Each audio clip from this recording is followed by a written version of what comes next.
Today we're getting into the latest tech, EV, and Tesla news, including Tesla quietly removing lease perks, a massive sales record in Norway, concerning LG battery failures, Tesla poaching from Apple, and more. So let's get into it, and a special thanks to Lasfit for sponsoring this video.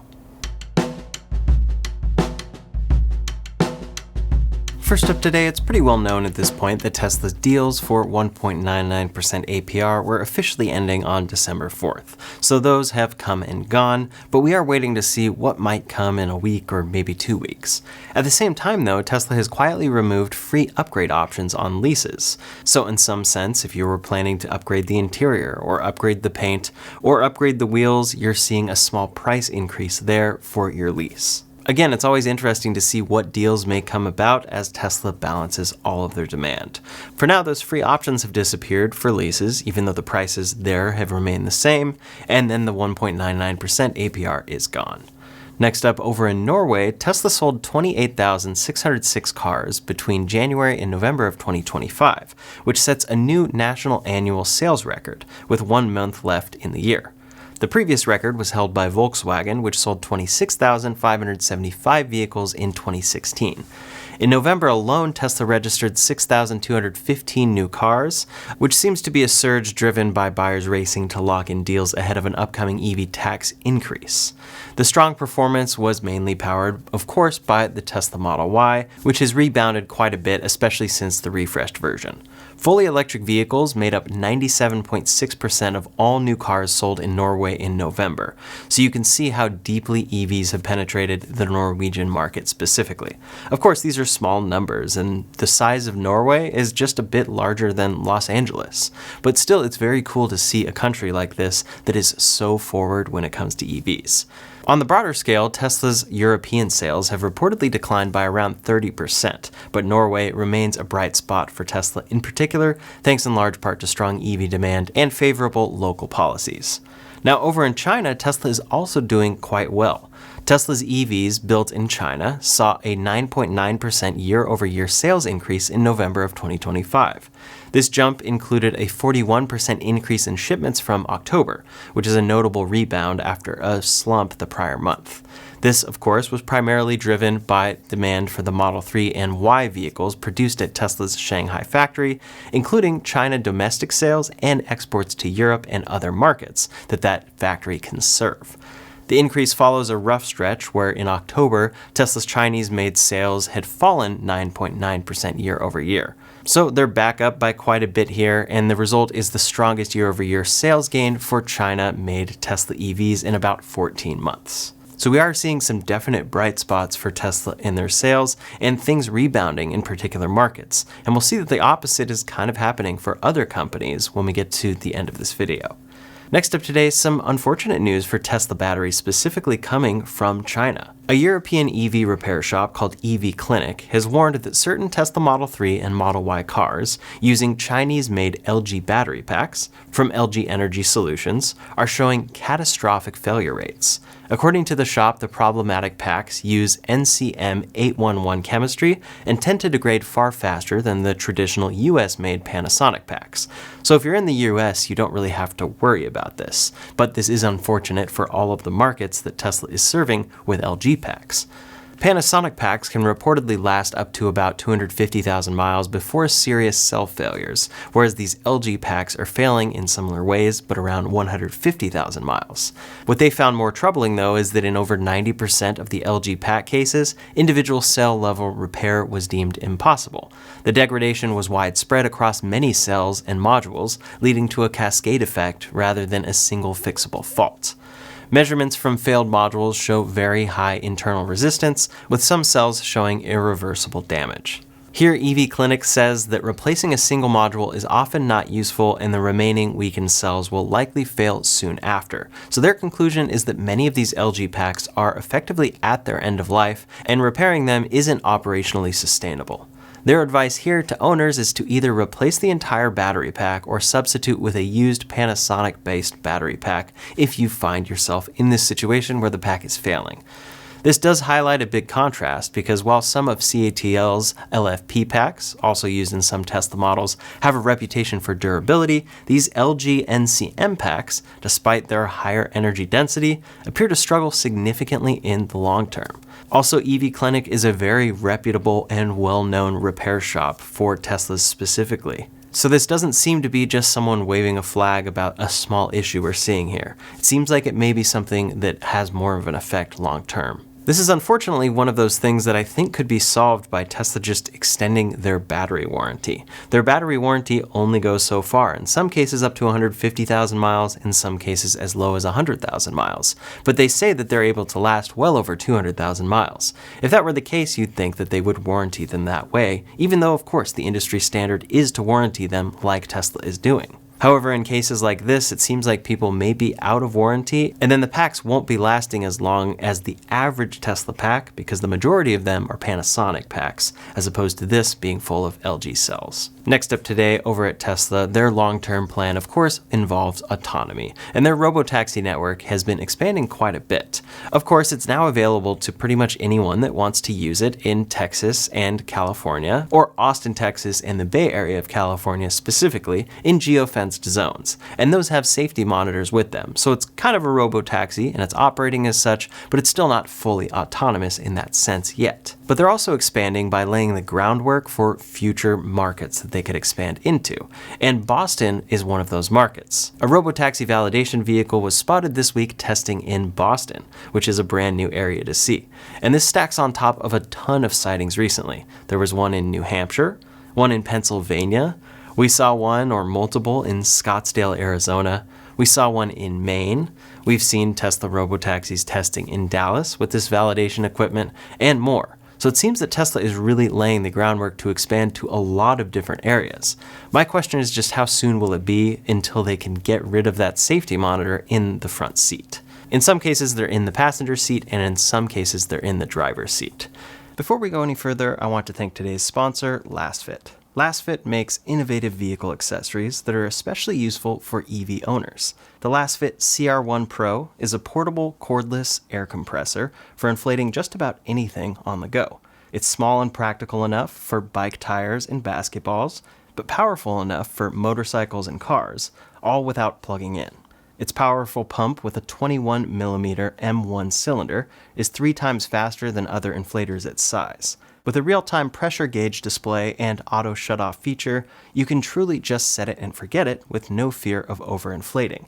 You just connect it to your tire, choose your preset mode, and press the power button to start inflating.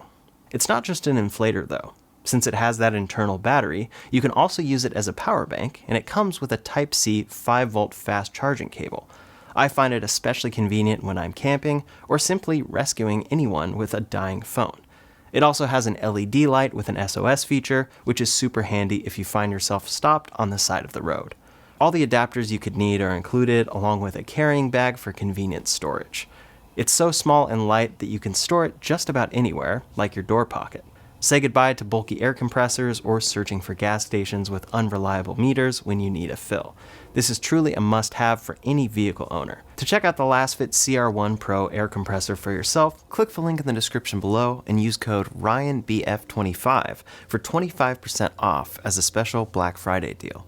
Now this of course is a big contrast to where Waymo is at this point in many markets, and they just recently announced that they have expanded into Dallas, and they're truly expanding to be fully autonomous there, quote, meaning no human driver at the wheel. It's a very interesting time to watch for self-driving vehicles, and I'm curious to see where all of this goes and what market will open next. My guess is Phoenix is the next city we see from Tesla, but what do you expect for the Robotaxi network?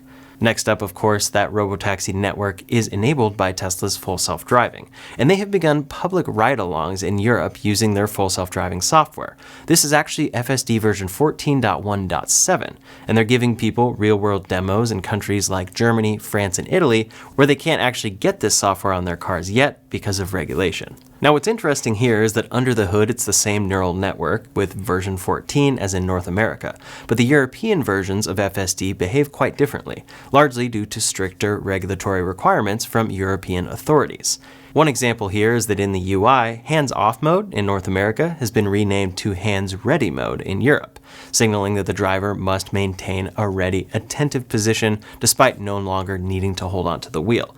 It really is a much different framing of the same action, hands-off versus hands-off but ready. On top of this, we see that the FSD speed profiles like Sloth, Chill, and Mad Max are removed in the European build. Instead, there's just a simpler max speed setting, which actually is something I think a lot of people want to see in North America. Another big one is that before performing any significant maneuvers like turns or lane changes, the system displays a text prompt, for example saying, quote, initiating left turn maneuver.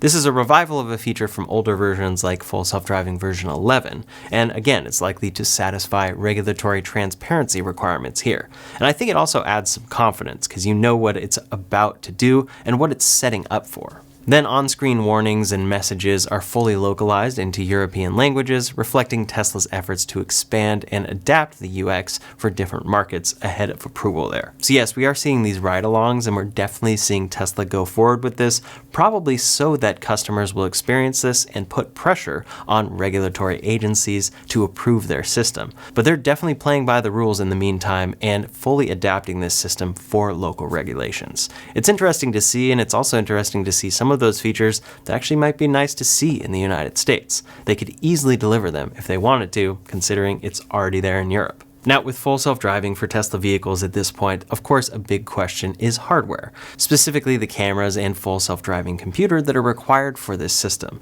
Elon Musk has talked about how hardware 5 is now delayed, but there's already hardware 4 on Tesla's latest vehicles. However, as recently as a couple years ago, Tesla was shipping cars with hardware 3.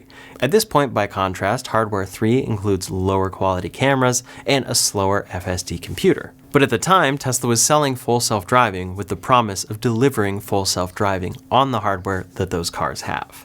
So the question remains, will Tesla actually have to upgrade these cars? And you have a lot of frustrated owners out there right now because Tesla has delivered the latest versions of full self-driving on the latest cars with hardware 4, but not those a few years old with hardware 3, the people that actually bought into this software the longest time ago. People who are just showing up today for the first time and even just trying out a free trial get to do this on their brand new Tesla, versus people that paid years ago full price or paid up to $15,000 are still waiting because that version that supports their car isn't coming until at least next year. So that's the situation, but Tesla is working on this. They have quietly updated their service and diagnostic software tool, Toolbox 3, to unlock a new option called FSD Computer Upgrade Config. This toggle allows a technician to mark that a vehicle's autopilot computer has been swapped, for example, from legacy hardware 3 to a newer board. It doesn't indicate here what it actually is, but this option showing up that was previously restricted and hidden suggests that Tesla might be laying the groundwork for future hardware retrofits for their older cars, the exact situation we're talking about here. The timing of this change does coincide with delays to the next-gen FSD chip, AI5, until mid-2027, and that delay appears to be motivating Tesla to consider an intermediate retrofit option to please owners in the meantime. Tesla previously announced a plan to deliver a lighter version of the current FSD software, and they even referred to this as FSD V14 Lite, to older cars with hardware 3, and that update still is expected in mid-2026. However, due to hardware 3's limited processing power and memory, Tesla has historically said that upgrading those cars to run full self-driving may require new hardware. So this toggle doesn't guarantee a retrofit, but it enables the software side possibility of marking a hardware swap, which they would probably only do if this was coming. Of course, nothing is confirmed there yet, but in the meantime, it seems that Tesla might actually already be upgrading hardware 4. Green the Only, a Tesla hacker, said, quote, "Looks like Tesla is changing, upgrading cameras in some new cars produced. Whereas hardware 4 to date used exterior cameras with IMX963. Now they might potentially have something called IMX00N. There's a lot of speculation going on as to what this could be. For one, it could just be Tesla diversifying suppliers, so there's different cameras showing up on different cars.